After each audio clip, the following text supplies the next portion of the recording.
on, everybody? Welcome back to JJD TV. I'm your host, Josh, and we're back for the match preview between Borussia Dortmund and Bayern Munich and Der Klassiker this weekend, and it's going to be a crazy game. It's going to be a crazy game for a lot of reasons. There's a very intense history between the two clubs right now, and also every time I watch these games, I just want to sit in the ball and shake because I'm always so nervous. I never like when we play Bayern like this, and it just so much is on the line. I'm just tense, and I just pray that we get the victory. So, like we do in here in all of these previews, we like to dive into the history of these teams.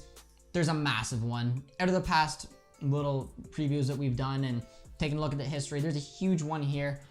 I don't want to touch on obviously too much. I mean, since 2010, I believe our record against Bayern, we've won 12, we had 6 draws, and we've lost 17. So, I mean, they've relatively been close.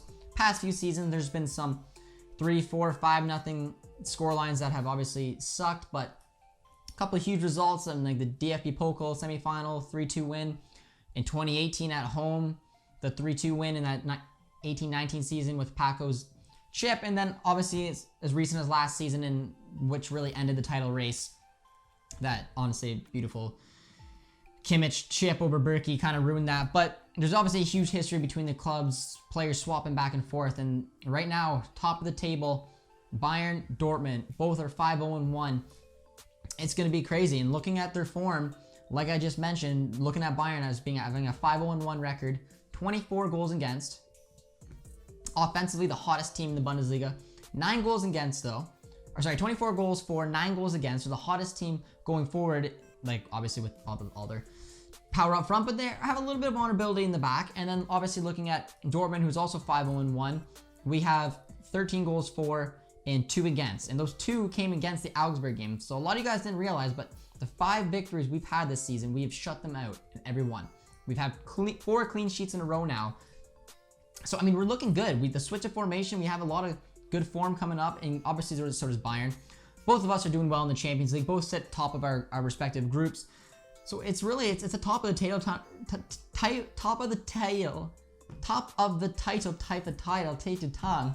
It's a top of the table type of clash. Oh, tongue's going all over the place, but it really is. It's 2 teams that are really deadlocked, and this is the first gut punch to one of the 2 teams to go forward in this season to take a claim at the title, and obviously I'm desperately hoping that it's going to be us. So, as we always do here, we're going to dive into the lineup, which is what I expect / want to see. And for us, we're going to be the 4-2-3-1. There's clearly no indication of changing that. I don't know why we would, considering the clean sheets, the goals, just the actual play of the team right now. I absolutely love it. So in that, we're going to have Roman Berkey. Right back, Meunier. I mean, he's obviously turning his game around for us. I'm very happy to see that going, and right back is the place for him. And now the center backs. Akanji for sure. There's no question he's going to be starting, but I don't know who's going to be beside him. If Hummels is fit, which I have a feeling he will be, I don't know. This could change by the time this video comes out, but if obviously it's going to be Akanji Hummels if he starts.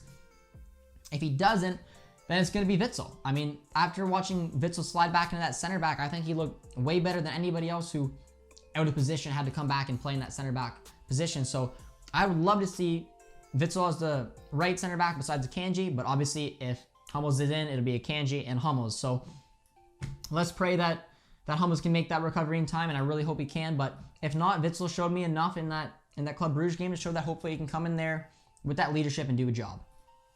At the left back position, Guerrero, no question about it. CDM, Dahoud, Delaney, I don't hear anything about it. Those 2 are playing phenomenal at the moment. Dahoud is out of this world right now. I've never seen him play like this. He's clicking with Delaney, who's that little more defensive awareness and ability he brings to it. So those 2 are partnering up. No questions asked, and I'd be very confused and surprised if those weren't our CDMs. And now the front 4, I think, is going to look as attacking and natural as it possibly can. I think at our right attacking mid is going to be Thorgan Hazard.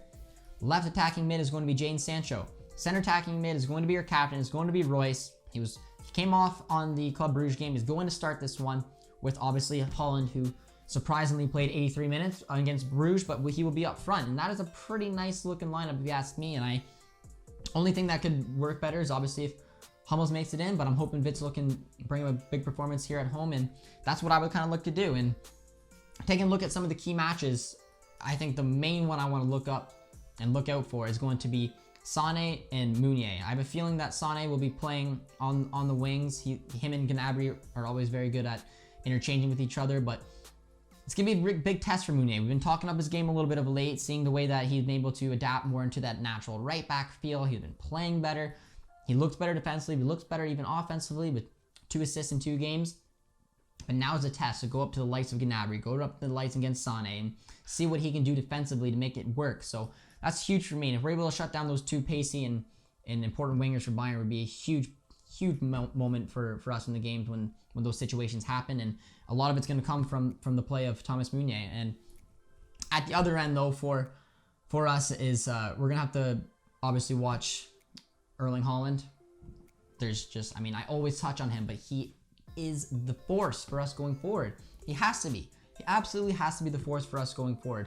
And I think I'm going to partner him up with Lucas Hernandez. And that's because Hernandez is playing very well right now for Bayern, whether it be at left center back or left back, wherever he is, he seemed to get into the game. George from Bayern now has touched on his performances of late and is very impressed. So I think he's going to be a key one who's going to have them really keep an eye on Haaland. Haaland's very strong, very big, and is in great goal scoring form. And obviously, if we're going to get a goal, and it's going to have to come from this man because he's an absolute fire. Obviously is Lewandowski, and I don't want to skip over him. I know he's always a key player. He's always bit us in the butt when he plays us. I didn't want to touch on him right away because I wanted to kind of show the Thomas Meunier, because I think Meunier's in for a real tough game against these wingers. But yeah, Lewandowski, no questions asked, is always one that just sucks to play, and I hope we can shut him down as well. And you know what? Why not? I'm gonna throw in 2 other key matchups because yeah, it's gonna be Lewandowski and it's gonna be Akanji. More natural, more center fit between the 2. And like I just mentioned, Lewandowski loves scoring against us. And with our center back, I don't know what's happening with Hummels. I'm gonna hope that Akanji can shut him down. And then the other way, I'm gonna take a look at Marco Reus, because Reus loves playing Bayern as well. He has stepped up with some big goals against us, and I'm hoping he can do the same. I'm gonna match him up with Kimmich in the middle of the park.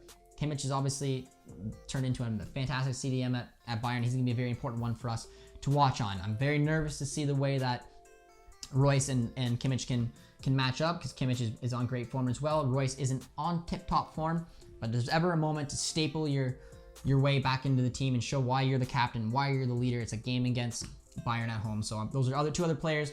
We gave you a little bit of bonus matchups because there are obviously so many. These are 2 top clubs in top form going at each other, and it's going to be one heck of a game.